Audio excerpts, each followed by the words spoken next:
Benvinguts, gràcies per participar en aquest segon diàleg del projecte Eines pel Canvi. Aquest segon diàleg ens fixarem dins del que és aquests diàlegs per aprofundir en el que són els processos innovadors, ens fixarem en la necessitat de que la innovació atengui les necessitats de tothom que està implicat.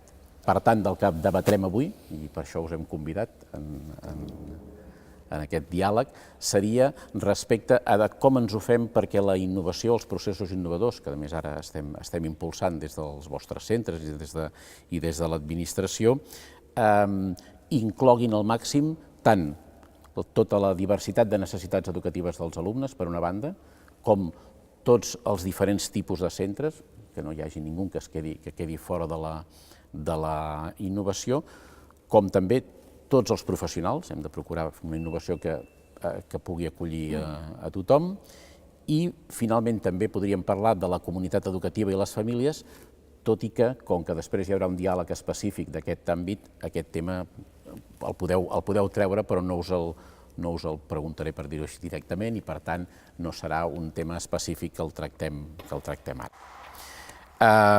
Si us sembla, per fer-ho àgil, el que farem serà plantegem unes preguntes i vosaltres aneu intervenint i aneu, per dir-ho així, aportant les vostres opinions, i jo crec que podem interpel·lar-nos d'això sempre que no ens solapem, que després quan la gent ho vegi pugui parlar i pugui escoltar adequadament.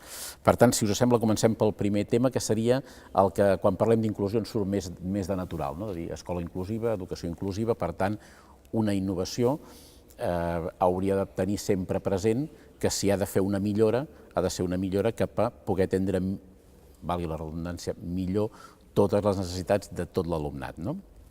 Aleshores, si us sembla, comencem per aquí, veiem de quina forma, o si jo diria, quan vosaltres com a centres que esteu implicats en processos innovadors penseu en millorar el projecte dels vostres centres, quins aspectes dels que introduïu creieu que beneficien també el fet de que les millores es puguin aplicar a la majoria dels alumnes, o per dir-ho així, a tot l'alumnat. Per tant, fer un projecte educatiu més inclusiu respecte a les necessitats dels alumnes, sense pensar únicament en els que tenen discapacitats o en els que tenen trastorns, sinó en tot l'alumnat. I aquí jo ja us deixo a vosaltres que parleu, no sé qui vol començar a explicar una mica. Jo penso que potser podríem veure tres àmbits, el procés d'aprenentatge, una la metodologia de treball i l'altra una mirada nova cap a l'alumne.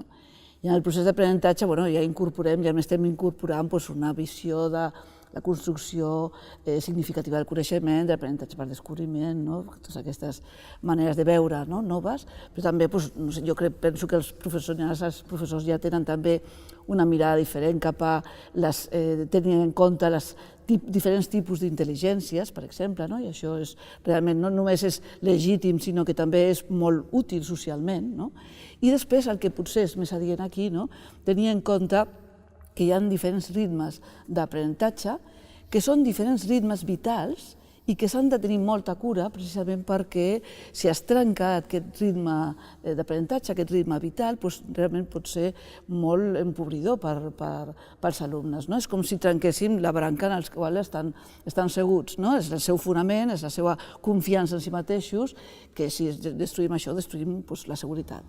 Això és el que s'ha d'incloure. Llavors, això comporta metodologies diferents de treballs. Per exemple, una de les coses que estem impulsant tots, jo crec, és el treball cooperatiu, que dona més autonomia als alumnes, però que també és un treball heterogeni, en grups que treballen entre iguals i potencien mútuament.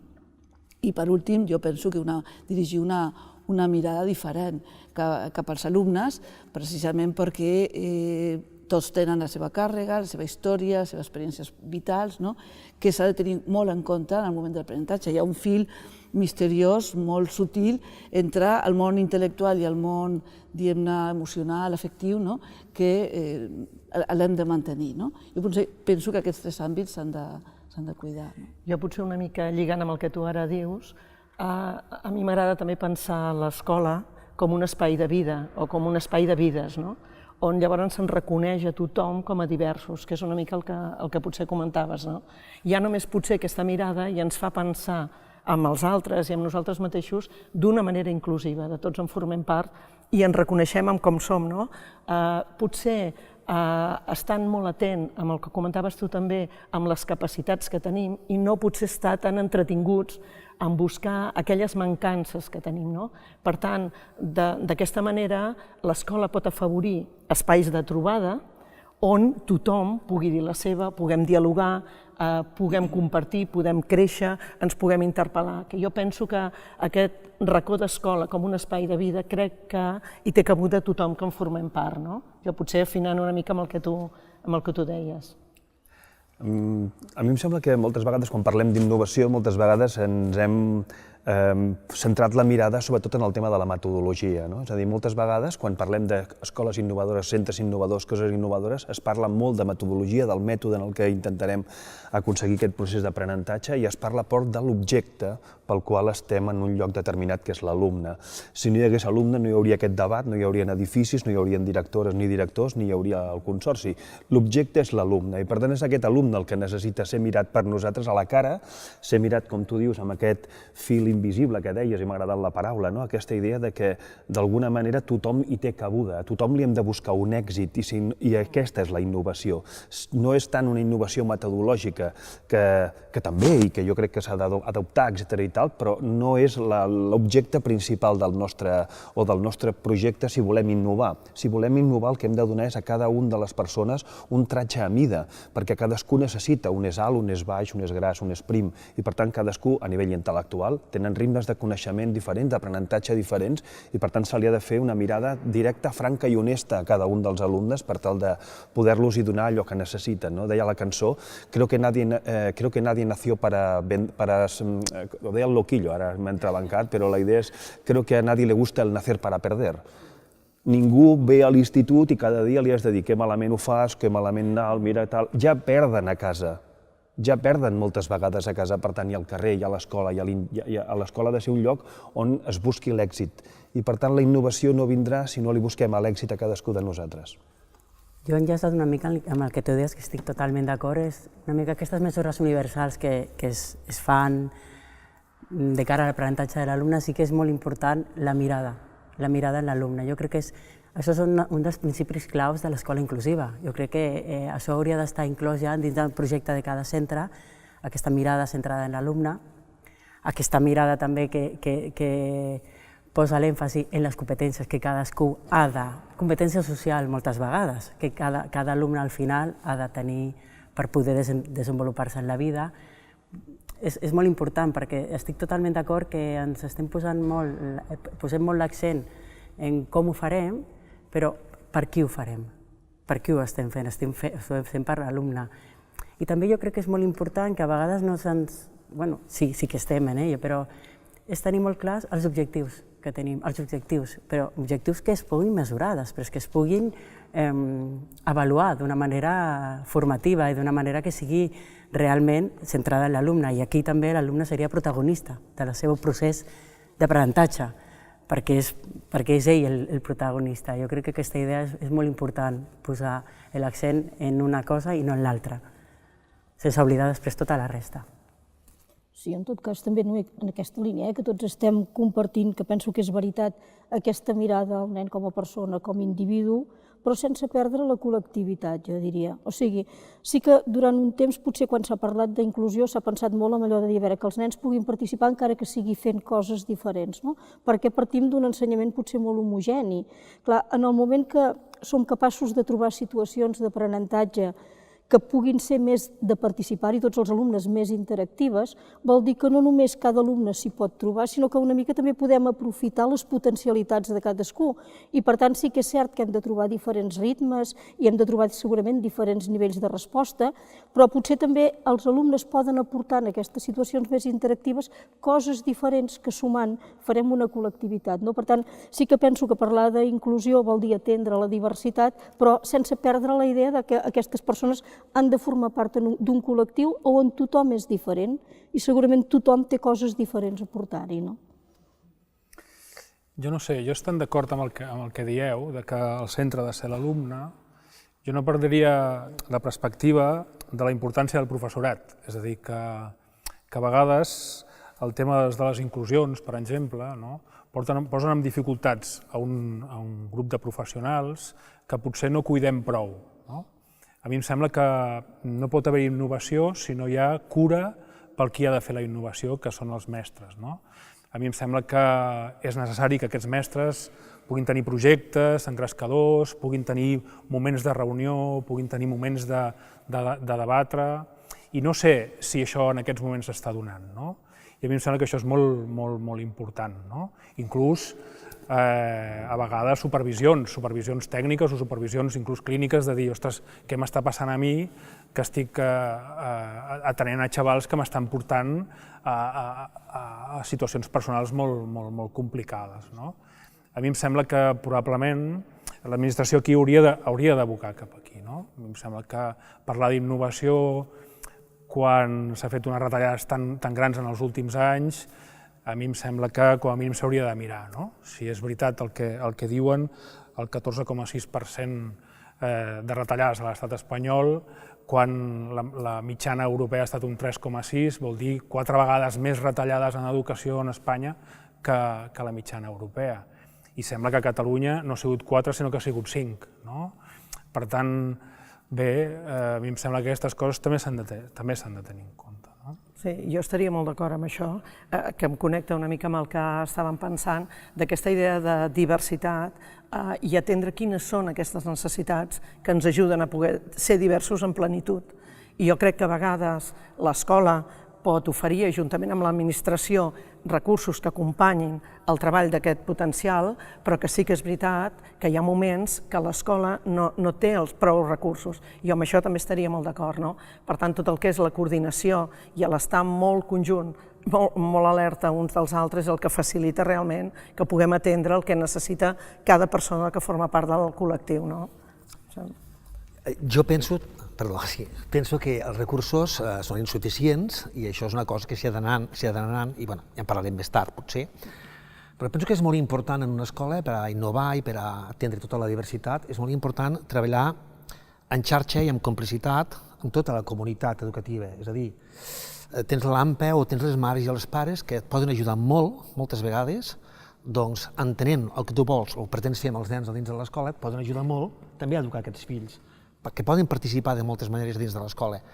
Però també complicitat, per exemple, que a vegades es té molt en compte amb el personal que no és professorat o personal directe que va amb els nens. Una senyora de la neteja, per exemple, que estigui treballant al centre en un horari escolar, pot ajudar molt quan trobi una goma a terra, és igual, quan trobi alguna cosa que els nens no han fet adequadament, entrar en una classe i fer com si fos una professora més, com si fos una persona més de la comunitat. O, per exemple, treballar en xarxa també amb totes les entitats de l'entorn, del barri, perquè allà podem acabar d'entendre més quines necessitats reals té el nen o la nena o l'alumne a l'hora d'educar-lo a l'escola i de buscar mètodes innovadors, diguem-ho així. I per tant, crec que és molt important aquest tema, el tema de treballar en xarxa i de ser còmplices tots junts de l'educació d'aquests nens. A mi m'agrada molt tot el que va apareixent, no perquè va donant bastant la forma cap a la idea de que quan parlem d'innovació, qui participa d'aquesta innovació i de quina manera participem. Ara es parla molt d'innovació i a vegades fa por. No ens apuntem tots a canviar coses o a fer coses i que en realitat no tinguem clar què és necessari que s'innovi a cada un dels centres. I heu apuntat, els 3 primers que heu parlat, que heu posat en l'ull de mirar l'infant. Jo crec que realment la clau està aquí. El primer que hem de fer és tenir present que com a escola hi ha unes determinades coses que hem anat aprenent tots, com a professionals, però també l'escola com a entitat, que és de quina manera els alumnes, les persones aprenen, de quina manera es generen situacions de benestar que influencien en aquest aprenentatge i de quina manera generen sinergies que respectin els processos de vida de cada un. Jo crec que quan parlem d'innovació és totalment necessari que l'escola respecti els processos de vida dels nanos. Això vol dir atendre les diversitats de tothom, perquè com dèieu, tots són diferents, I dintre d'aquesta atenció en els processos de vida dels nanos entraria també, perquè crec que és bàsic, entraria també el respecte cap als adults que estem a les escoles, siguem qui siguem. I com que una de les maneres importants d'aprendre és veient com es fan les coses allà on tu ets, som nosaltres els adults els que hem de posar en pràctica treballar en xarxa, perquè després els nanos puguin treballar en xarxa, respectar-nos entre nosaltres perquè els nanos aprenguin a respectar-se, cuidar-nos, cada un de nosaltres, però també cuidar en els altres perquè sàpiguen els nens que això és important per esdevenir una persona equilibrada. I tots aquests aspectes són els que ens ajudaran a poder generar uns espais que realment siguin espais educatius, tenint en vista el que parlàveu abans, les competències bàsiques, però múltiples, però a més els diversos tipus d'intel·ligències que anem desenvolupant a la persona, que són les bàsiques. Ara la Pepita volia fer alguna puntualització i si no ja... Sí, no, en tot cas, ja que ha sortit el tema de recursos, i en tot cas, evidentment, entenent que calen recursos i que en calen molts, per fer com més coses volem fer el més ben fetes possible. Però també el fet dels recursos depèn de com els utilitzem, no? A vegades els pocs o molts recursos que tinguem els podem utilitzar des d'una perspectiva segregadora o des d'una perspectiva inclusiva, i parlo de recursos personals i parlo de recursos materials, no? Podem introduir noves tecnologies perquè uns quants que no poden fer determinades coses facin coses diferents. No és una visió inclusiva. Podem pensar que necessitem recursos per atendre els més diversos en espais diferenciats. No és una visió inclusiva. Tot el que passa per la docència compartida, dos professors dins l'aula, o sigui, tenir mans que ajudin a que els alumnes puguin participar en totes les activitats és important, i en tot cas compartir, evidentment, que el tema de recursos és un element rellevant, però que la quantitat de recursos en si mateixa no aporta res, aportarà en tant que els utilitzem des de la perspectiva inclusiva i no per anar fent visions segregadores. Jo diria, com recollint, em sembla que ha quedat clar que entenem que innovació vol dir necessàriament singularitzar l'aprenentatge per poder mirar cara a cara a tothom i per poder que tothom se senti acollit, tot i que, com dèiem abans també, dins de que estem individualitzant per després integrar en el grup i per després poder fer aquesta feina.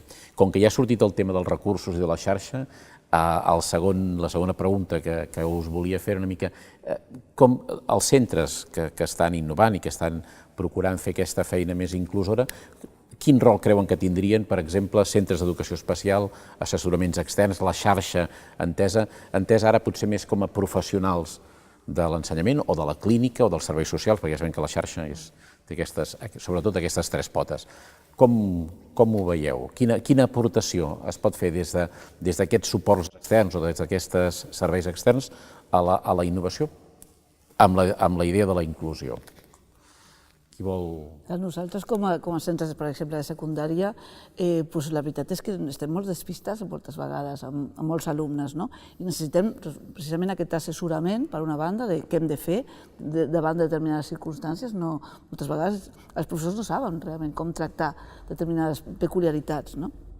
I per altra banda, per una banda assessorament, per altra banda, materials de suport que els puguin orientar en aquest sentit. A mi m'interessa molt tot el tema que sigui, quants més siguem a educar millor. El que tu deies de la senyora de la neteja és una cosa que s'ha de posar en pràctica, és a dir, quants més siguem a l'institut a educar millor. A vegades senzilles càrrecs o senzills dotacions posades en els instituts, com les vetlladories, ajuden moltíssim a tirar endavant una escola o un institut més inclusiu. Les tècniques d'integració social, és a dir, no cal que siguin potser docents, dos docents a l'aula, que entenem que això potser està fora de recursos o de possibilitats econòmiques, però hi ha recursos petits que ajuden moltíssim a que d'allò, perquè som un exèrcit a educar. Llavors, quan més siguem a educar, millor. Un institut ha d'estar conformat per persones que milloren a les persones, diguem-ho, que estan allà, perquè adolecen, és a dir, acaben necessitant coses. La paraula pròpia ho diu, adolescents adolecen. Els hi cal en castellà queda com més clar, és a dir, com que adolecen hem de donar-los-hi pautes, ensenyaments, models, i aquests models han de ser models vivencials, com tu dius. Tu ja li pots dir, nen, no fumis, i si surts a fumar dirà, no té cap sentit. És a dir, la idea és aquesta, hem de donar models vivencials, hem de crear una situació de confort, i això es crea moltes vegades amb la xarxa, això es crea moltes vegades buscant complicitats amb altres grups. A mi em sembla que també des del punt de vista de la secundària ho tenim més clar tot el que és de tercer a quart de l'ESO. Hi ha molts més recursos a utilitzar, des de la diversificació curriculars, els tests d'oficis, les UECs, etc., i molt menys tractat el tema dels 12 als 13, o sigui, del primer i segon de l'ESO. Penso que això és una de les coses que hauríem de pensar què es fa amb alumnat que pot necessitar moltes coses a primer i segon d'ESO, a part de les vetlladories. Jo crec que ara a les escoles tenim una mica una dicotomia entre el que voldríem i el que és. Tothom tenim molt clar que realment l'escola ha de ser acollidora i ha de ser inclusiva, però després ens trobem amb un problema que és quan aquesta inclusió es fa efectiva, ens costa trobar solucions. I això genera malestar dins dels professionals que estem treballant a les escoles. M'explico una mica més què vull dir. Tots creiem que els nanos amb trastorns mentals o amb trastorns físics és molt millor que estiguin en centres ordinaris i que puguin tindre algun tipus de suport específic, si no pot ser en el centre ordinari, en un altre centre. Però el centre ordinari no té els recursos o no té els medis necessaris per cobrir allò que li convindrien a aquests nens. Nanos amb trastorns, per exemple, autistes, que els és totalment beneficiari poder establir relacions i vincles amb els altres o poder fer moments de complicitat, en unes escoles ordinàries és molt més fàcil que això pugui succeir. Però després aquests nens tenen unes necessitats que necessites recursos dels que estàvem parlant abans per poder-los posar en pràctica. Llavors,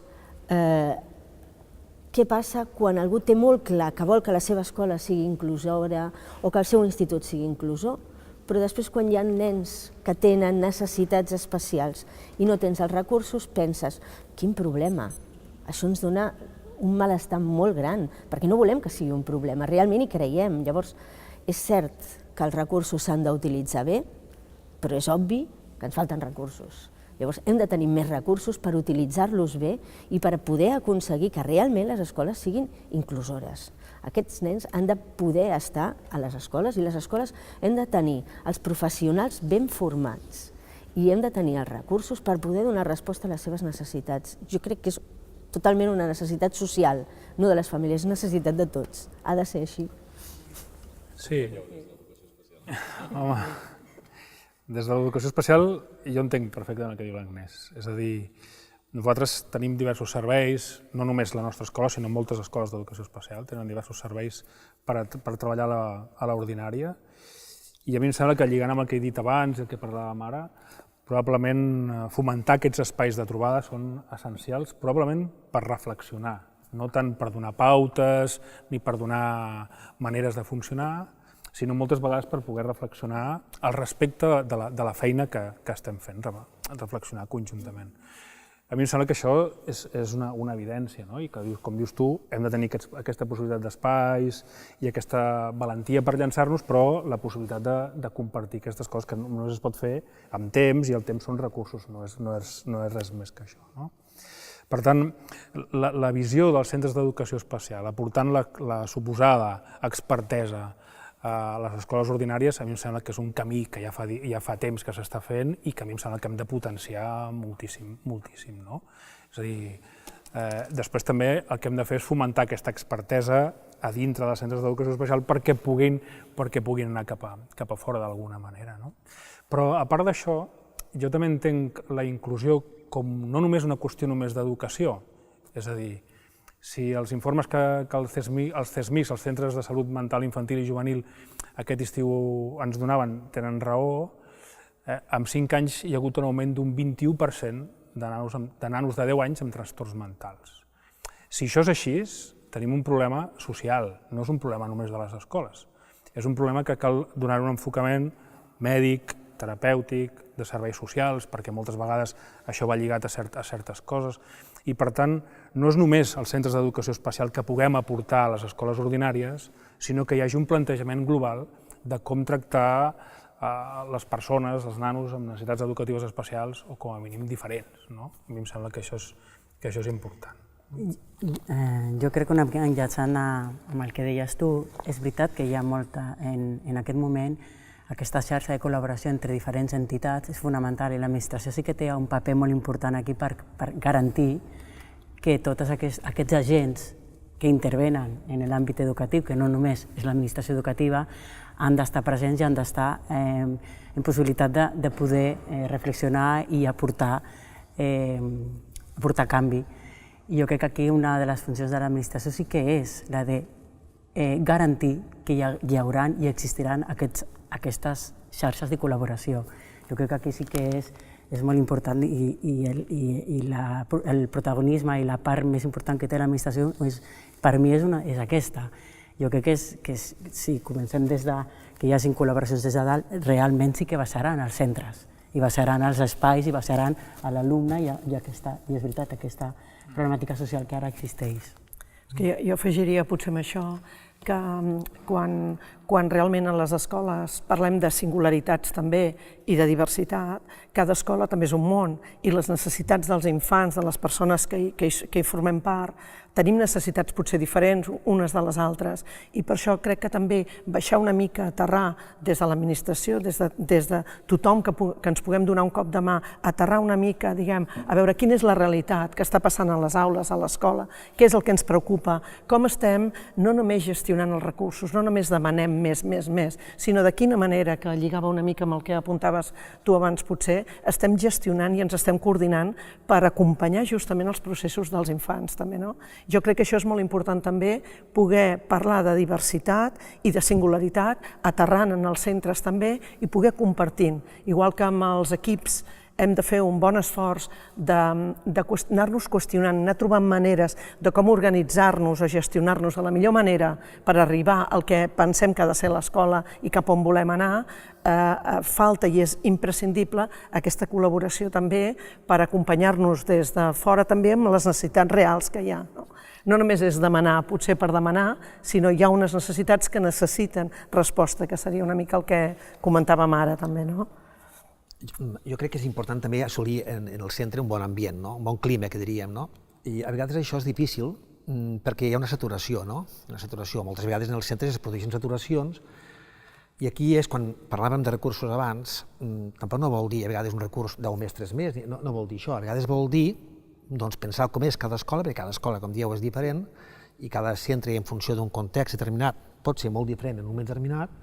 I llavors valorar des de l'administració crec que sí que seria important valorar les ràtios, no només de professorat o de personal, sinó també de nens. És a dir, depèn de l'esforç que fa una comunitat educativa, crec que el ràtio també és important. No és el mateix acollir en una aula 2 nens d'UCE o 2 nens sords amb un nen d'UCE, no és el mateix fer-ho amb 20 nens que amb 25.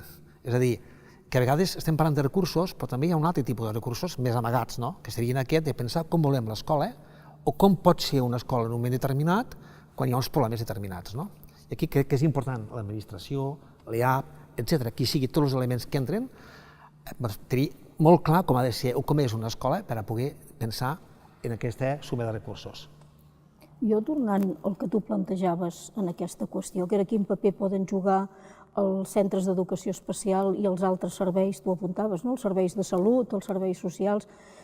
Exacte, una mica aquesta idea de xarxa, jo penso que això és clau. O sigui, per més formació que pugui rebre una persona, un docent, un inspector, qui sigui, mai podrem saber-ho tot. I segurament l'enriquidor és davant de les situacions més complexes, és poder compartir diferents mirades i que aquestes diferents mirades ens portin a una suma de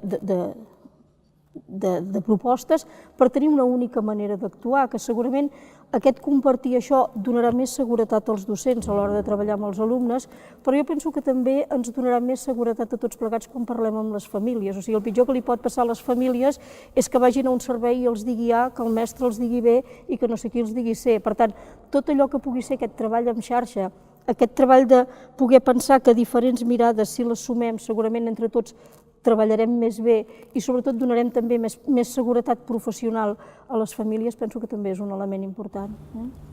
Abans, amb l'Enric en parlàvem, nosaltres hem compartit un alumne i per tant hem compartit uns espais de reflexió. L'alumne i l'espai de reflexió ens han ajudat tant a Vilajoana com a Encants a fer modificacions amb la nostra manera de vincular-nos cap a aquest alumne i en la manera en què vinculàvem l'escola cap a l'alumne. Vol dir que aquesta xarxa que generes acaba donant aprenentatge a tots. I aquest aprenentatge, lògicament, després és estipulable amb altres alumnes, no només queda amb aquest. No? Jo crec que aquí està la clau d'aquests serveis, no? Amb ajudar-nos a assentar-nos i a trobar junts maneres millor de fer el que estem fent o maneres de canviar el que fem perquè no era prou bo. I ja que parlem de singularitzar recursos, em sembla que el Francesc una mica ho proposava, és a dir, mirem bé què necessita cadascú i no fem allò cafè per tothom, sinó fem així. Parlem una mica també d'aquest altre tema que volíem proposar, que és dir, com ens ho fem perquè els processos innovadors siguin una mica una cosa de tots els centres i no hi hagi una gran diferència entre els que es perceben o que la comunitat els percep com a molt innovadors i els altres que sembla com que es van quedar una mica més enrere. Penso que estaria bé pensar-ho en el sentit de que ens convé a tots, els que ja són molt innovadors com els altres, que la cosa sigui una mica que tothom pugui anar avançant, tot i saber que perquè hi hagi innovació cal que hi hagi gent que vagi una mica al davant, si no, clar, no pot ser que tothom de cop es posi en innovació. Però com ho veieu vosaltres, això? És una cosa que us planteja dubtes? Jo això pensava, clar, quan deies que ha de ser una innovació sostenible i justa, és veritat, se m'acudia aquest principi, que és de conservació, que és veritat que la innovació està molt bé, però que també no es pot reinventar tot. O sigui, no podem partir de la base que ara hem de deixar tot el que hi havia abans i comencem de nou. No, aquest principi de conservació és molt bo. Tot el que hi havia abans i aquestes escoles, aquests professionals que igual no estan o no volen innovar, sí que tenen moltes coses a aportar. Per què no els incorporem? Incorporem tot aquest bagatge que tenen, aquest passat, que es pot traduir en alguna cosa millor. Vull dir, no és trencar el que hi havia abans i anem a posar-nos i anem a inventar paper blanc i comencem de nou, sinó que aprofitem tota la resta, que el passat no era bo i tant que hi havia coses molt bones. Llavors, amb aquestes reticències d'aquests professionals que moltes vegades estan en els centres, que no volen, que no deixen, i molts centres també, acollim-nos d'aquesta manera, acollim-nos dient, no, és molt important tot el que tu saps, el que tu has treballat. Vinga, incorporem-ho i ara mirem. Jo faig una comparativa d'això i ho he pensat alguna vegada, igual que als anys 60 tots els nois volien ser toreros, després van voler ser futbolistes, encara ara avui, no? Als 90 totes les noies volien ser models, no? Ara jo crec que tots els nois volen ser cuiners, no? Mireu els programes de cuina i com la cuina entra tal. Comparo una mica el tema de la gastronomia amb el tema de l'educació. Un tema que està de moda, que ha sortit a la palestra i comença a sortir de nou. Llavors, hem d'anar tots a la cuina molecular? És a dir, de cop i volta es va trencar la cuina i tots vam anar a la cuina molecular, i liderats per una persona i per un grup de persones i tal, interessantíssim, fins que algú va pensar i va dir, escolti'm, anar a mercat està molt bé, comprar bé està molt bé i tenir productes honestos i escoles honestes, fem la metàfora, també està molt bé. És a dir, no cal innovar per innovar i després no cal innovar frívolament. És a dir, dir que fem coses, però clar, no basar-nos en una situació de pes i de fer les coses ben fetes i no frívolament. Per tant, una mica és aquesta, és a dir, no hem d'anar tots a la cuina molecular perquè ens semblaria que, no sé, està bé, vull dir, tot té el seu rotllo, però clar, també hem d'anar a la cuina honesta de les nostres àvies que han fet moltes coses molt ben fetes. Jo de tota manera opino que quan diem innovar sembla que no serveixi res del que hi ha i que tot ho capgirem i comencem una cosa que aflora. Jo crec que per això la paraula innovar seria un debat, jo crec que l'hauríem d'abordar llargament. Jo tinc una companya que parla d'escoles inquietes, que a mi em sembla una idea maca per entendre que no estem proposant cortines de fum, qüestions que tapin una mica la reflexió profunda que realment pot acabar esdevenint un motor de canvi realment per les escoles i per les persones que en formem part. Per tant, jo crec que més que això, innovació és dir com cada escola i cada persona que en formem part ens podem pensar i repensar en quina escola volem, quin sentit volem que tingui aquella escola. I crec que quan ens instal·lem una mica amb aquestes preguntes o amb aquesta reflexió sobre la pràctica i sobre el fons, deixem una mica l'anècdota. I jo crec que quan parlem d'innovació, ja ho dic, potser cada un de nosaltres té una idea diferent i jo crec que hem d'aprofitar una mica potser el boom que hi ha ara per justament anar al fons de la qüestió, a dir quin model d'escola volem, per quina escola volem treballar i quin sentit li donem, i jo crec que aquí ens sortiríem una miqueta del que plantejaves tu potser, de si ara innovació i correm-hi tots a canviar-ho tot, perquè podem acabar canviant la forma però no el fons. I per tant no arribarem a innovar, perquè realment arribar al fons i ser un motor de canvi és un procés llarg i complex, i per tant és anar-hi caminant. I amb un pla, ha de tenir un pla, és a dir, ha de tenir un pla, un objectiu, un rumb cap a on anar. Si només es canvia metodològicament i no canviem, per això deia que no només s'ha de parlar d'innovació canviant la metodologia, sinó canviant l'objecte sobre el qual anem a treballar. Clar, parlant d'innovació, per això, perdoneu, tant pot servir perquè hi hagi gent que no vulgui bellugar-se d'allà on és, com que n'hi hagi alguns que ho comenci a bellugar tot sense tenir massa clar cap a on vol anar. Llavors aquí hem de trobar l'equilibri també, potser. Jo penso que podríem crear xarxes de comunicació i d'intercanvi d'experiències precisament perquè tots fem moltes coses que ens podem enriquir uns als altres. Jo penso que no s'ha d'amagar que realment hi ha una rivalitat de punt de partida, que és la doble xarxa, la doble xarxa pública-privada. Jo penso que no ens hem d'amagar d'això, i realment això són dues velocitats també. I jo penso que l'administració ha de jugar un paper també per impulsar certes coses. Això de les eines pel canvi, aquest és un foro també d'intercanvi de comunicació. Jo l'any passat vaig participar en un grup de treball de direccions que vam conèixer moltes experiències de molts centres i això per mi va ser molt enriquidor i penso que és això el que s'ha d'anar fent. Però penso que l'administració ha de posar una mica de la seva part perquè no es quedi la cosa amb les opcions voluntàries que cada centre pugui fer, de sumar-se a projectes i a programes, etc. Jo anava justament a apuntar cap al mateix punt on ha assenyalat ella, és a dir, jo crec que hi ha dos àmbits, dos plànols. Un és el plànol de les pròpies escoles o dels propis centres, que el que han de fer és una reflexió per veure quins són els punts forts que tenen i quins són els punts febles. Llavors, els punts forts potenciar-lo i els punts febles, aquí sí, s'han de treure. No és allò de dir, anem fent petitetes passes per canviar-ho. Jo crec que quan una escola té clar que té un punt feble, aquest toca eliminar-lo, perquè el que el pateix aquest punt feble és l'alumnat, el professorat, etc. Però clar, si ens quedem amb aquest punt, ens podem trobar amb escoles que de manera contínua es van posant reptes de millora i amb altres escoles que no se'ls posen. Flac favor fem a l'educació de país. És a dir, això ha de ser una cosa que acabi fent una mica de taca d'oli. Suposo que tots tenim present escoles on hi ha equips directius que tenen ganes de tirar endavant coses i el claustre no vol, o gent de claustre que vol tirar coses endavant i es troba amb reticències d'altres. És a dir, això no hauria de passar.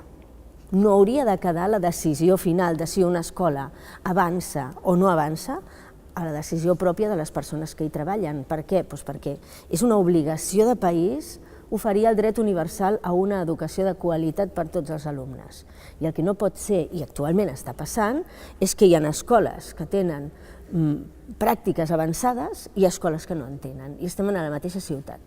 I jo crec que això no pot passar. Per tant, s'ha de mirar d'assegurar. A l'opció i a la voluntat de determinats centres, i això crea línies i nivells de treball diferents. No hi ha cap nen que es mereixi anar a una escola que no li ofereixi el màxim que li pot oferir perquè esdevingui una bona persona. Per tant, però penso que l'administració ha d'impulsar una mica això, perquè tothom pugui fer-ho.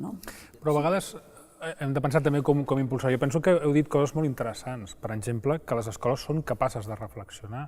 Probablement el que hem de donar és espais perquè puguin continuar reflexionant. Més hores de reunió, més hores de reflexió, perquè no hi ha una innovació. Jo també estic d'acord, a mi m'ha agradat molt el que has dit, és a dir, no hi ha una innovació, hi ha moltes innovacions i, a més, moltes necessitats d'innovació diferents. No és el mateix a Sants, Casa Hospitalet, que Nou Barris. És a dir, la conjuntura són diferents i, per tant, les respostes han de ser diferents i jo crec que tenim molta història, és a dir, ara fa 100 anys de la creació de la Comissió de Cultura de l'Ajuntament de Barcelona, que va ser un boom, i la creació de les escoles del mar, les escoles del bosc, i va ser un plantejament des de l'administració cap a baix, buscant professionals.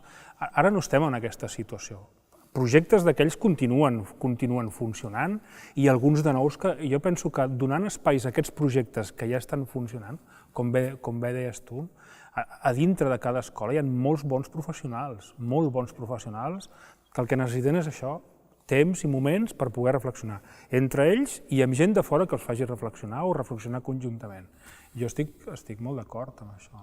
I en aquesta línia és bo, dins d'un claustre, per exemple, incentivar pràctiques, diguem-ho així, de bones pràctiques que un professor o algú que les està aplicant pugui també compartir-ho dins d'uns debats interns i pugui mostrar allò que està fent, perquè a vegades en la mateixa escola a vegades es perden algunes pràctiques perquè no es comparteixen. A vegades no es comparteixen perquè no s'organitza prou bé, però a vegades no es comparteixen perquè hi ha algú que tampoc no ho vol escoltar o no ho vol... Per tant, facilitar debats per a poder compartir-ho és bo i és important. Sí, jo he enllaçat una mica amb el que tu estaves dient. És veritat que és molt important aquí la funció també dels equips directius i aquest lideratge compartit, que no és veritat que al front hi ha d'haver algú, però si no comparteixes aquest lideratge, si no hi ha compartir tot el coneixement amb tota la comunitat, no és possible aquesta innovació. I per altra banda, el que dèieu, quan dèieu què és innovar, clar, és veritat que no pot haver un model, perquè cada escola ha de trobar el seu model, però sí que és veritat que podem pensar, però per què volem innovar? No volem innovar perquè els nostres alumnes siguin primer feliços, que sí, queda molt ampli, però no només sigui això, sinó que siguin capaços de desenvolupar-se en la vida i que siguin arribar al màxim de cadascú. Això és innovar per mi. Al final és això. Llavors, és pensar, el meu model serà A i el teu serà B, però la finalitat última quina és? Jo crec que aquí és on tots hi podríem estar d'acord. Llavors, de la manera com després cadascú podríem dir... El perill potser és pensar que ara hem d'innovar. I jo penso que sempre hem estat innovant i sempre haurem d'innovar, perquè les circumstàncies canvien. La societat canvia. Jo crec que ara toca això, però no és que innovem, és que toca donar resposta a una realitat diferent que no hi havia quan nosaltres estudiàvem, que era tot diferent. Sí, que quan nosaltres estudiàvem també era bo que hi hagués innovació, o hagués sigut bo que hi hagués hagut innovació, és que sempre... És que potser ha de ser plantejat com una cosa que no s'acaba.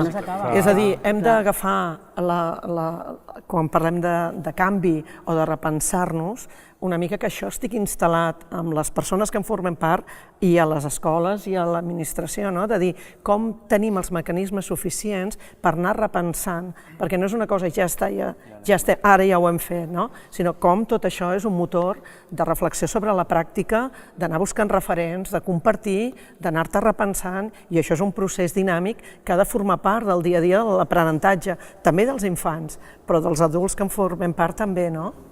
El fet que ara es parli tant d'innovació, per això, ajuda a que es tingui consciència de que contínuament ens hem de posar reptes de millora. És a dir, és obvi que sempre hi ha d'haver reptes de millora, però jo crec que això ara està generant consciència que això és necessari que passi a tot arreu. Comentaves que cada projecte ha de ser diferent, i és obvi que cada projecte és diferent perquè les realitats totes són diferents, però hi ha uns aspectes claus que tothom ha de coincidir, i aquests són inamovibles.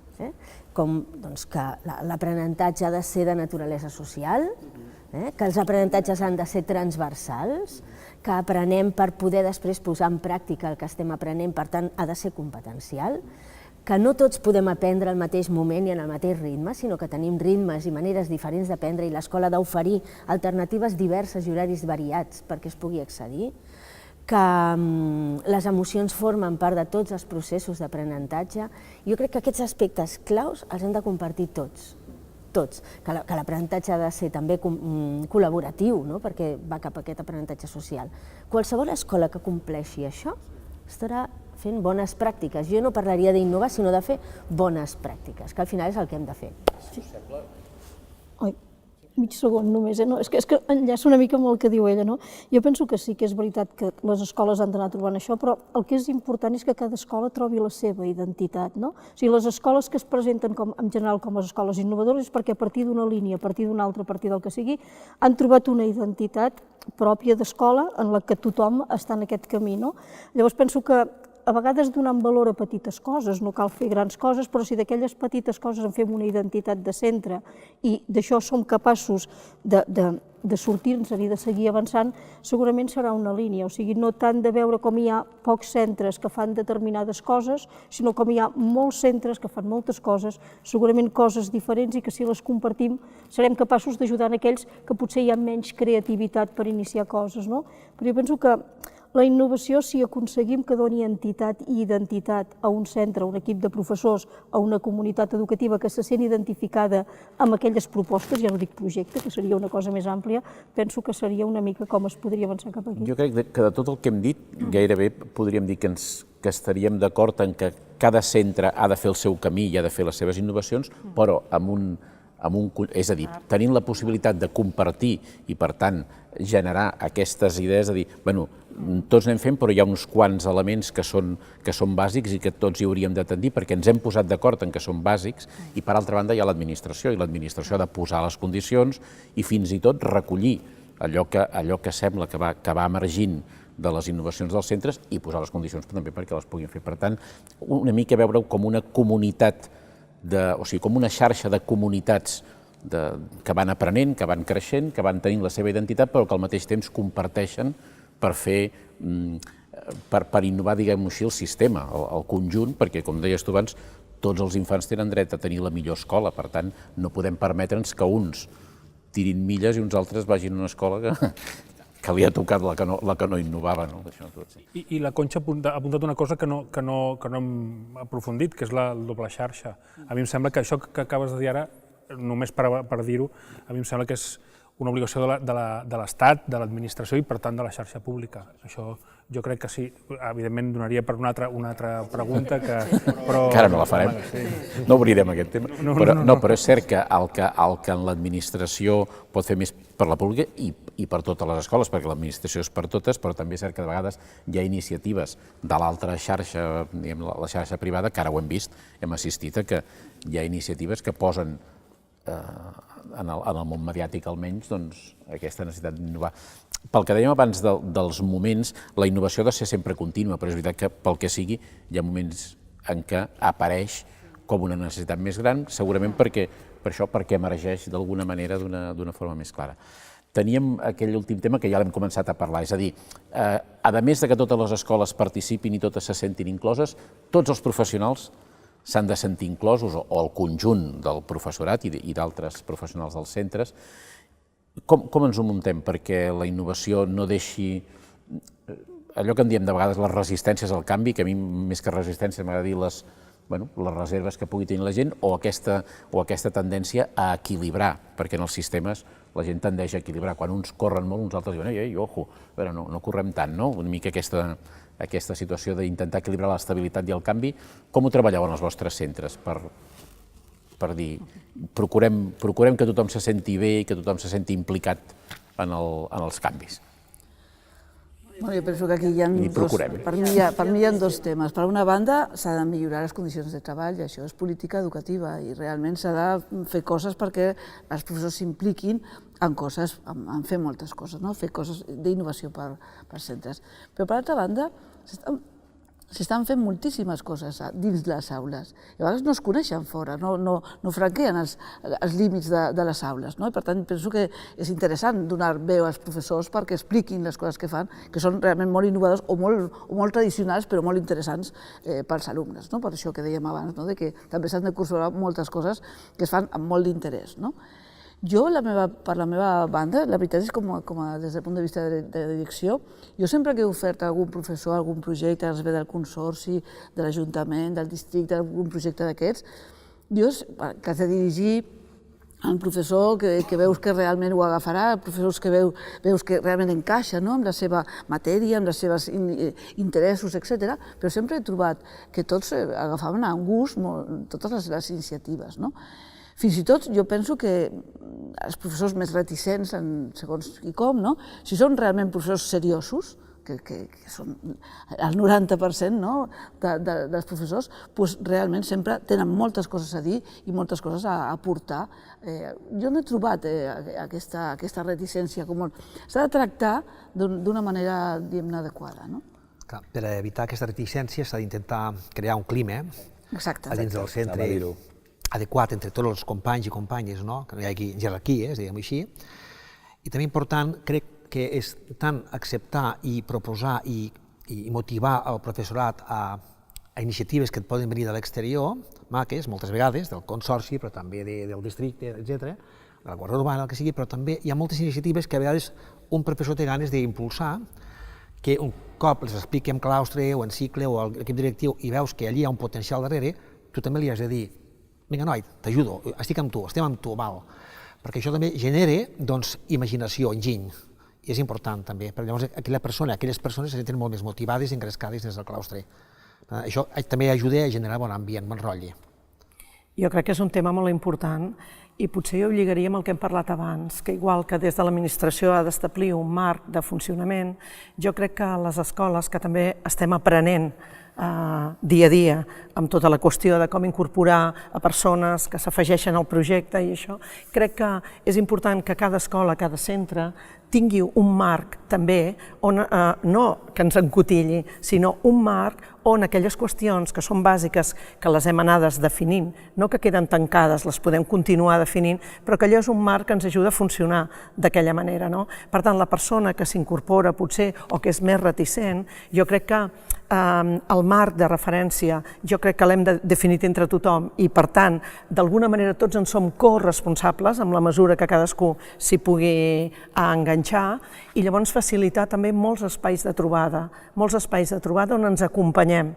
És a dir, ens acompanyem uns als altres.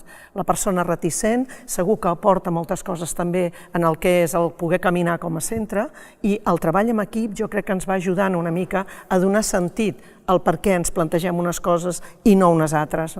Jo crec que això almenys tenir el marc, aquest projectes d'escola, que també com es tiren endavant és molt important, amb el consens i la participació de tots els sectors i definint una mica uns camins a seguir, un marc on ens mourem tots, potser. Unes condicions laborals dignes en les quals el professorat es trobi més acollit, etc., amb el que deies, de les retallades tan immenses que hi ha hagut i, per tant, un treball digne, un bon clima escolar i, sobretot, també entendre que tothom té un ritme d'aprenentatge igual que l'alumnat. I, per tant, és igual de divers el professorat que l'alumnat i que els directors i que el consorci. I, per tant, cadascú necessitem un espai o una manera. Aprofitar també aquelles coses ocultes que a vegades el professorat té i que no ho sabies, és a dir, un professor de filosofia, però que és un encantat de la natura i de l'hort, doncs que et munti un hort, deixar autopistes perquè la gent desenvolupi aquells projectes que els farà ser no només més innovadors, sinó millors, més a gust en l'institut i generaran una dignitat més gran als nostres alumnats. I, per tant, poder buscar la innovació des de dins i treballar des de dins això, aprofitant aquelles sinergies. Treballem amb professionals que saben moltíssimes coses, és a dir, si treballéssim en un altre àmbit, d'acord, des de l'àmbit de la indústria o qualsevol altre àmbit, no tindríem professionals tan formats com els que hi ha dintre de les escoles i dels instituts i, per tant, segurament tots ells tenen una cosa, una dèria, una mania, una afició que es pot portar a l'institut i donar-li una volta. Des de l'anellament d'ocells, que ha passat en el meu institut, i hem muntat una xarxa d'anellar ocells, etc. i tal, a el que us explicava de l'hort, o la memòria històrica. Formem part de la xarxa d'escoles històriques i memòria històrica, teatre en memòria històrica, és a dir, buscar una mica que cadascú pugui desenvolupar aquella manera que té, allò que li agrada, que l'institut es convertit també en una part del hobby que tens. I jo, en tot cas, completant això, perquè penso que és una mica aquesta idea. O sigui, jo mentre anàvem intervenint aquí, tornava a la primera pregunta que has fet, que és la diversitat de l'alumnat, i ara ho apuntava ell, i el professorat també és divers, per tant no podem esperar a entendre que l'alumnat és divers pensant que el professorat ha de ser homogeni. Per tant, aquesta idea d'entendre aquesta diversitat, i això que deies tu, una mica els interessos, les capacitats de cadascú, i per què no també, aquella gent que per formació, per manera de ser, és igual, per predisposició pot estar més insegura o més reticent, potser acompanyar-la i, per tant, amb determinades actuacions, amb determinades situacions d'aprenentatge, obrir models de docències compartides on aquella persona que mai ha tingut determinades experiències en determinat tipus d'activitats, si les fa conjuntament amb una altra, possiblement li perdrà aquest respecte i, per tant, igual fins i tot acaba pensant que és una bona oportunitat i això ajuda també a canviar metodologies. I una mica també, sense oblidar-nos, jo crec que també les famílies aquí són fonamental. Aquest marc que tu deies també és aprofitar perquè ja existeixen els espais de col·laboració i de compartir coneixements, però jo crec que les famílies aquí juguen un paper fonamental i superimportant, també per poder aportar totes aquelles competències que tenen i aquelles bondats que poden... No volia que es deixés sense dir-ho. O sigui que recolliríem l'importància de que es generin determinades estratègies que afavoreixin que en els diferents àmbits es treballi en xarxa, empoderar a cada una de les persones que formen part d'aquestes diferents xarxes i generar espais de debat i de creixement a dintre de les pròpies escoles. Jo crec que dins dels professionals hauríem de trencar una miqueta la idea de que cada mestre fa la seva i que passéssim a la idea de que entre tots estem fent les coses. Això ens ajudaria. Vull afegir-hi els nens, perquè hem començat parlant de diversitat dels infants i jo crec que els nanos hi tenen un paper importantíssim en tot aquest procés de reformular-nos coses que poden millorar i que sovint els mirem però a vegades no els escoltem prou.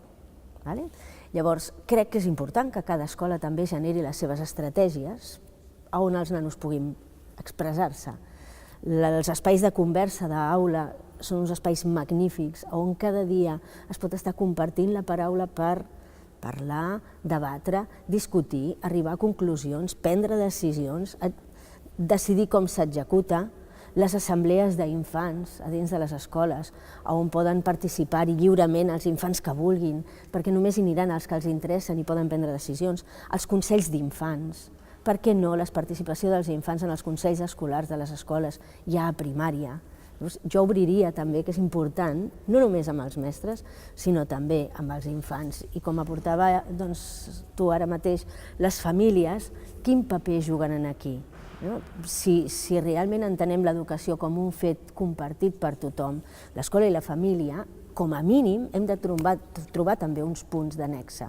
Llavors, les famílies han de poder tenir a dins de la pròpia escola espais per compartir amb mestres, no només per rebre informació, sinó per generar propostes, per tirar endavant projectes, per valorar aquests projectes. Crec que si generem aquestes inèrcies en els tres àmbits i fem espais que entrelliguin entre nanos i mestres i nanos i pares i creem aquests espais de discussió i de compartir, és quan aconseguirem fer una escola que realment sigui inclusora, perquè inclourà a tothom, a tots els àmbits de la comunitat educativa. No sé si teniu algunes coses més a compartir. Jo el que us puc dir és que he disfrutat molt, sobretot veient que en el fons, quan parlem d'innovació, del que parlem és de tenir en compte a tothom, en la seva singularitat, però també en el seu conjunt, els infants, els professorat, a les famílies. Avui no us he deixat parlar gaire de famílies, perquè ja us ho he dit d'entrada que això serà motiu d'un altre diàleg, però sí que la idea aquesta de que una escola intel·ligent, a mi m'agrada dir-ho així perquè és un terme que en organització s'utilitza, no?